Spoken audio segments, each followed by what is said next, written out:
An EMP doesn't arrive like an explosion. There's no flash for most people. No shockwave, no countdown. One moment the world is obedient, responsive, humming. The next, it hesitates. Screens go dark at the same instant. Engines die mid-motion. Signals vanish without explanation. In the first minutes, nothing looks destroyed. It looks paused, like reality took a breath and never finished it. That pause is the trap. Most people interpret it as inconvenience, not transition. They assume the outage is temporary. They refresh dead screens. They restart devices that will never answer. They wait for instructions that aren't coming. Without realizing it, they burn the most valuable resource they have, time, before behavior changes. By the time they understand what's happening, the environment has already shifted. Remember this. The first minutes after an EMP are the only moments where the system is broken, but people haven't adapted yet. That imbalance is rare and it closes fast. Once behavior updates, every move becomes more expensive. Before that, observation still has value. Your first move isn't action, it's orientation. You need to confirm what kind of failure this is without relying on the tools that just died. Cars stalled in place. Traffic lights frozen in indecision. Radios silent across bands. Multiple systems failing at the same moment is the signature. That's when you stop treating this like a power outage and start treating it like a permanent change in rules. This is where the next mistake appears. Movement. Crowds move before they think.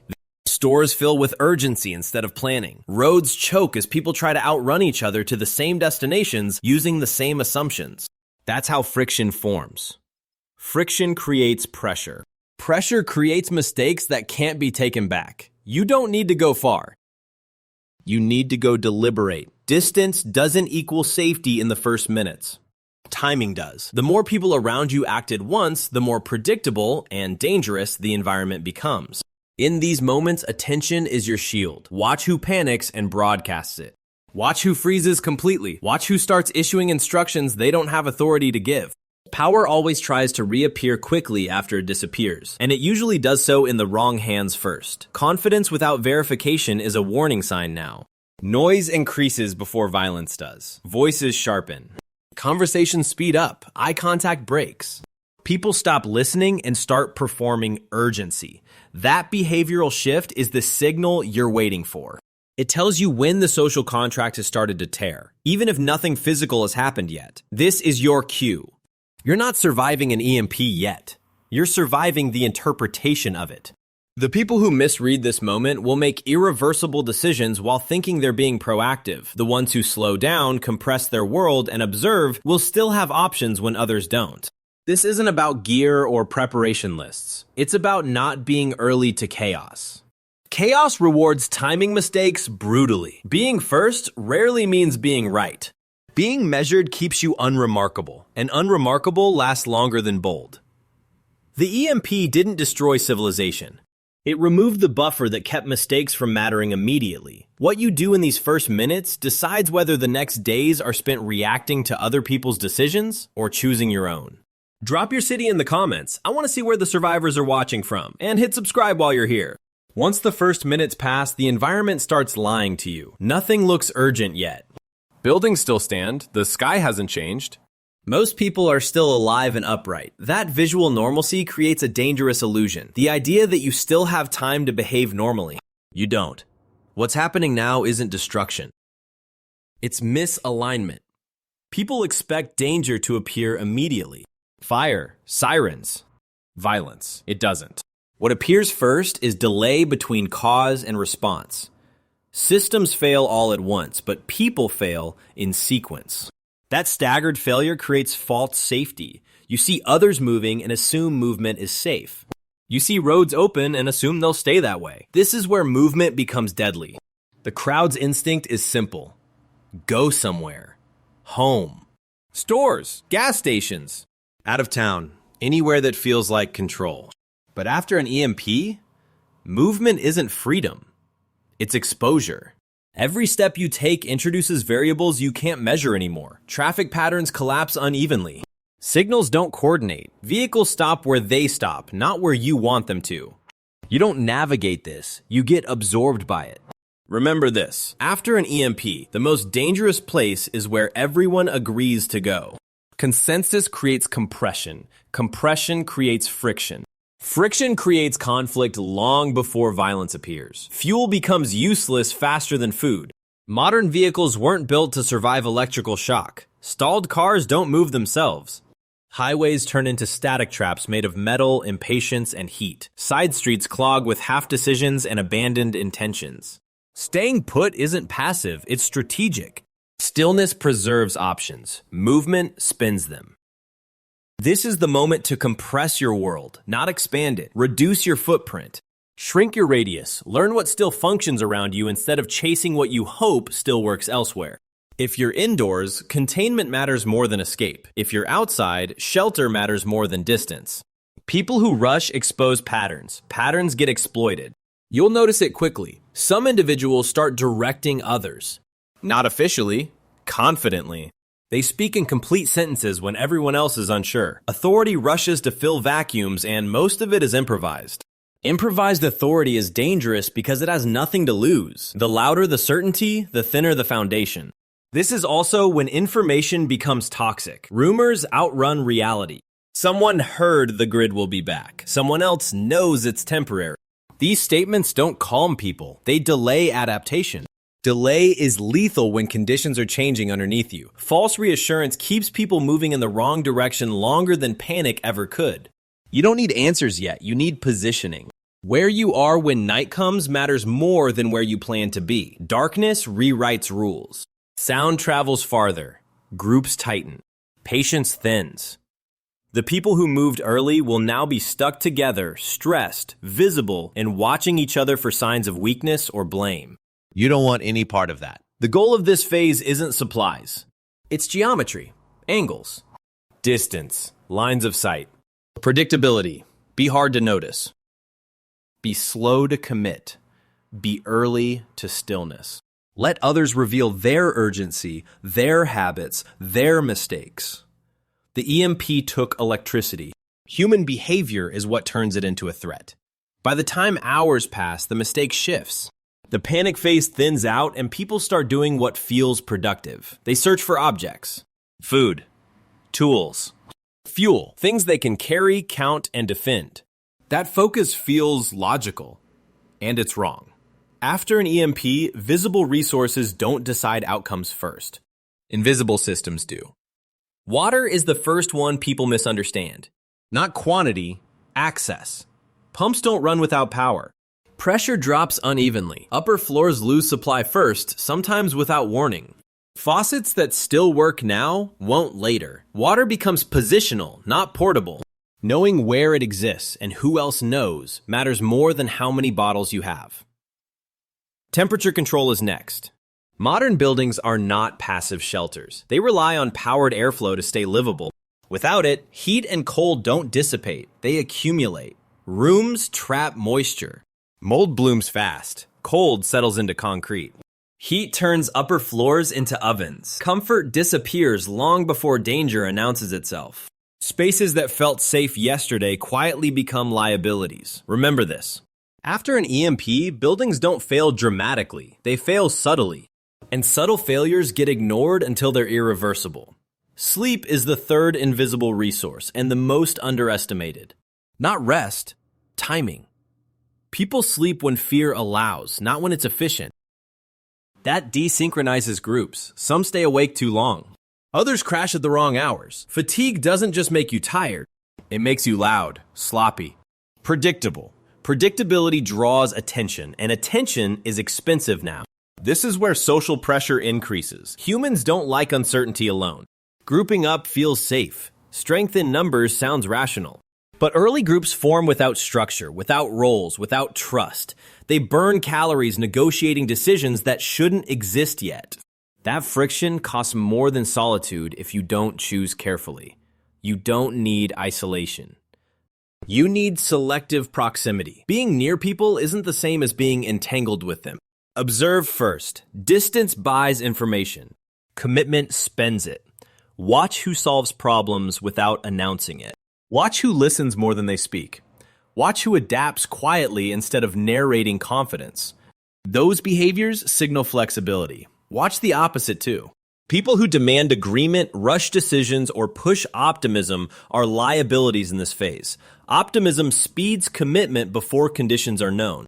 Your final invisible asset is choice, and it's the easiest one to lose. The moment you commit publicly to a group, a route, a plan, your options collapse. After an EMP, flexibility is survival currency. Every promise you make is a future constraint. Spend that currency slowly because you can't earn it back once the environment hardens. This phase doesn't feel dramatic. There are no headlines for it. No clear victories. It's quiet, uncomfortable, and decisive. Most people lose here without realizing it. Not from violence, but from exhaustion, exposure, and bad alignment. They choose comfort over positioning, speed over clarity, belonging over optionality. The survivors won't look heroic. They won't look prepared. They'll look boring. And boring survives. What comes next is the moment the system stops pretending it's coming back and starts reshaping behavior instead.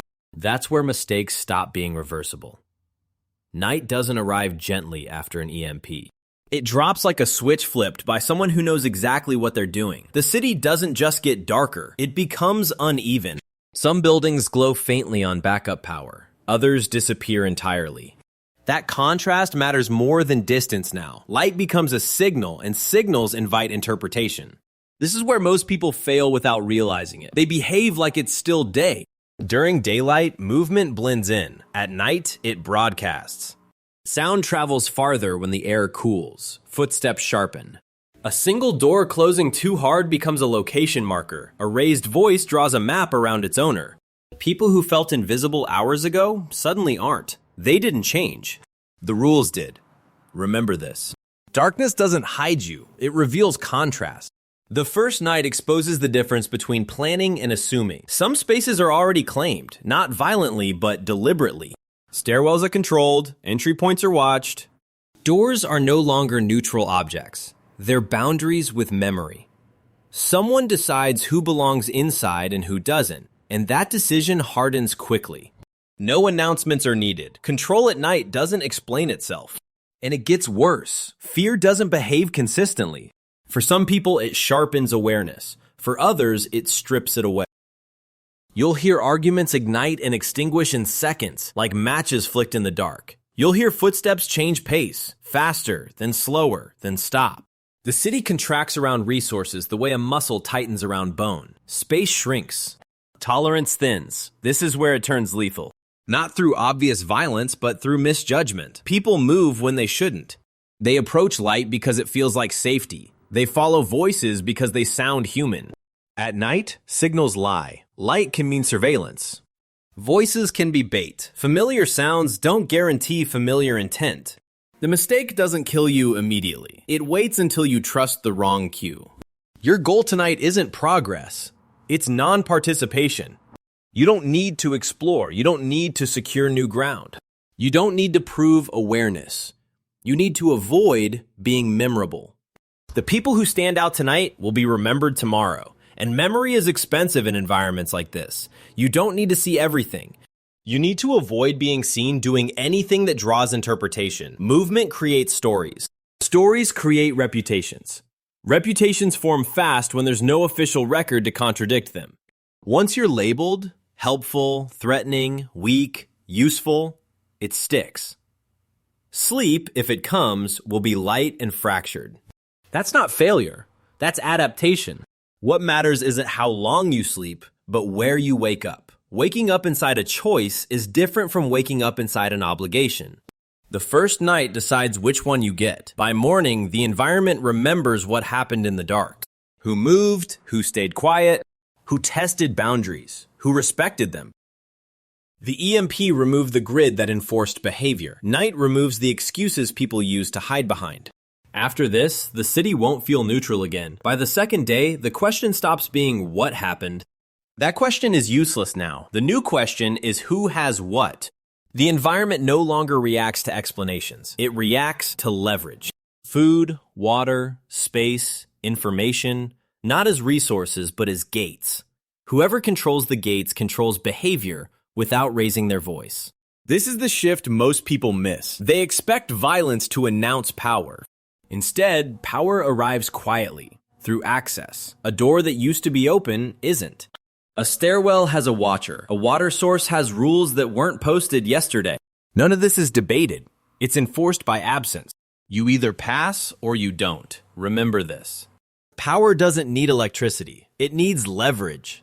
Places with generators become magnets. Magnets pull attention. Attention pulls people. People pull friction. Friction creates rules. You'll notice it in details so small they feel personal. A look that says, "Not today." A question asked before help is offered. A pause that decides whether you're inside or outside. Permission becomes a currency nobody admits exists. And it gets worse. Neutrality stops working. Doing nothing is read as refusal. Silence becomes suspicious. The system forming around you doesn't want unpredictability. It wants flow. Flow means everyone moves in expected ways, at expected times, for expected reasons. If you interrupt that flow, even accidentally, you get corrected. Not angrily, efficiently. This is where it turns lethal. Not loudly, not publicly, efficiently. Corrections don't come with speeches. They come with redirection. You're sent elsewhere. You're delayed. You're excluded. Violence is rare because it's inefficient. Removal is cleaner. Absence teaches faster than punishment. People who survive the first day by staying invisible struggle now. Invisibility starts to look like non-contribution. Non-contribution looks like a liability. You're evaluated not by who you are, but by what you reduce or increase. Do you create friction or do you absorb it? That's the only metric that matters. The mistake doesn't kill you today. It kills you when you assume you can opt out. You don't need to dominate. Dominance paints targets. You need to fit without disappearing. That balance is narrow. Too visible and you're resented. Too quiet and you're expendable. The safest place is usefulness without authority. Value without voice. Watch closely now. Observe who enforces rules and who benefits from them. They are rarely the same people. Enforcement is visible. Benefit is quiet. The people who benefit don't explain themselves. They don't rush. They don't argue. They already know where the leverage sits, and they stay close to it. You'll also notice how quickly morality compresses. Rules aren't justified anymore. They're practical. If something disrupts access, it's corrected. If someone slows flow, they're removed. Nobody frames it as cruelty. It's efficiency wearing a neutral face. By the end of the second day, the EMP isn't the problem anymore. The grid is gone, but something else has replaced it. An emerging order built from necessity and memory. This order doesn't announce itself. It doesn't ask for agreement. It doesn't care what you planned. An order never asks permission.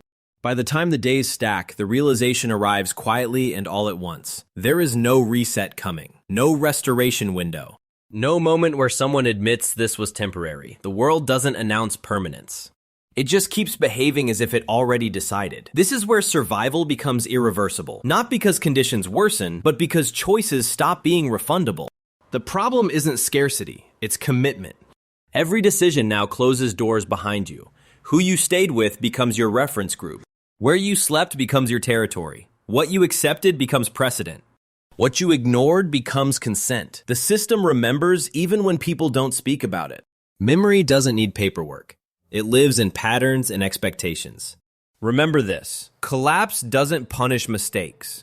It locks them in. People who waited for confirmation don't have options anymore. The window they were waiting for already passed while they were checking for permission. People who followed crowds are now fused to them, sharing the same constraints, the same shortages, the same conflicts.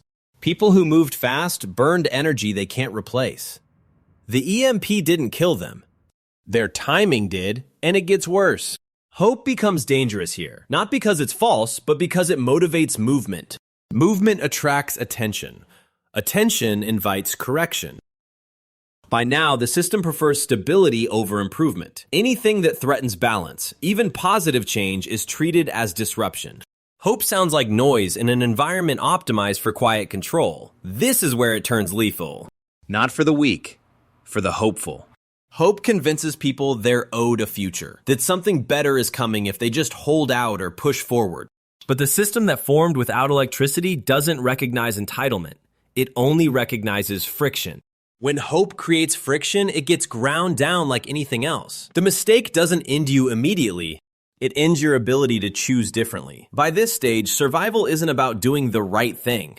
There is no universal right anymore. It's about not repeating the wrong one. Small errors compound. Bad alignments harden. You stop asking whether a decision is ideal and start asking whether it's reversible. Most aren't. You don't need heroics now. Heroics are loud, expensive, and memorable. You don't need plans that stretch weeks ahead. Weeks don't exist the way they used to. You need awareness that tomorrow doesn't care what you intended. Intention has no weight here. Only consequence does. The EMP took away technology. What follows takes away illusion. Illusion that effort guarantees outcome. Illusion that fairness stabilizes systems. Illusion that patience will be rewarded. What remains is physics applied to people. Energy in, energy out. Friction everywhere. Survival isn't granted in this environment. It's tolerated. One quiet decision at a time. And the system is still watching who repeats mistakes.